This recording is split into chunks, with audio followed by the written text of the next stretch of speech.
ఇది public gambling act కావచ్చు, information technology act కావచ్చు, భారతీయ న్యాయ సంహిత 2023 కావచ్చు, at the same time FEMA act, foreign exchange management act కావచ్చు, ద కన్స్యూమర్ ప్రొటెక్షన్ యాక్ట్ కావచ్చు, ద కేబుల్ టెలివిజన్ యాక్ట్ 1995 కావచ్చు, తెలంగాణ గేమింగ్ మేనేజ్మెంట్ యాక్ట్ కావచ్చు. ఈ యాక్ట్ చాలా డేంజర్ అండి, కానీ ఇది ఇంప్లిమెంటేషన్ అవుతలేదు.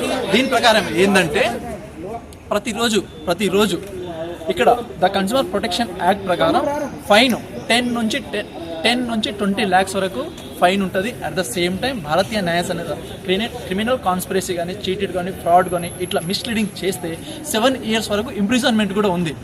At the same time criminal కాన్స్పిరసీకి పాల్పడితే 6 months నుంచి 10 years వరకు ఇంప్రిజన్మెంట్ ఉంది. At the same time court decide చేస్తుంది ఫైన్ ఎంత ఉంటుందో. అట్లా గైడ్ లైన్స్ కూడా ఉన్నాయి, కానీ ఇవి పట్టించుకోకుండా ఎవరైతే ఇన్ఫ్లుయెన్సర్, యూట్యూబ్ యాక్టర్స్ ఉన్నారో వాళ్ళ సొంత లాభం కోసం ఎవరైతే వాళ్ళని నమ్ముతారో వాళ్ళకు ఒక వేరే రూటు ఆశ పట్టించి ప్రతి కామన్ పీపుల్కి ఒక చిన్న ఆశ, మనిషి కంటేనే స్వార్థం ఉంటుంది, మనిషి కంటేనే ఆశ ఉంటుంది. డబ్బులు వస్తున్నాయి, ఎక్కడి నుంచి వస్తాయి డబ్బులు, ఎక్కడి నుంచి రావు.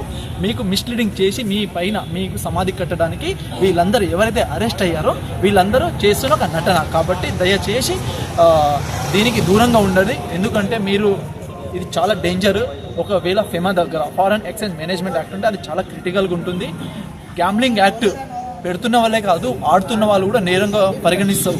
1867 దీంట్లో ఒక సెక్షన్ ఉంటుంది. 1867 సెక్షన్ 4 ప్రకారం ఎవరైతే గ్యాంబ్లింగ్ జూదం ఆడడమే కాదు, జూదం పెట్టడం నిర్వహించడమే కాదు, జస్ట్ దాంట్లో పార్టిసిపేట్ అయిన వాళ్ళు కూడా వాళ్ళపైన కఠినమైన శిక్షలు తీసుకునే అవకాశం ఉంది. 1867లోనే అప్పట్లోనే imprisonment 1 month and 100 rupees fine ఉండేది. ఎప్పుడు 150 years బ్యాక్, ఇది ఈ రోజు కాదు.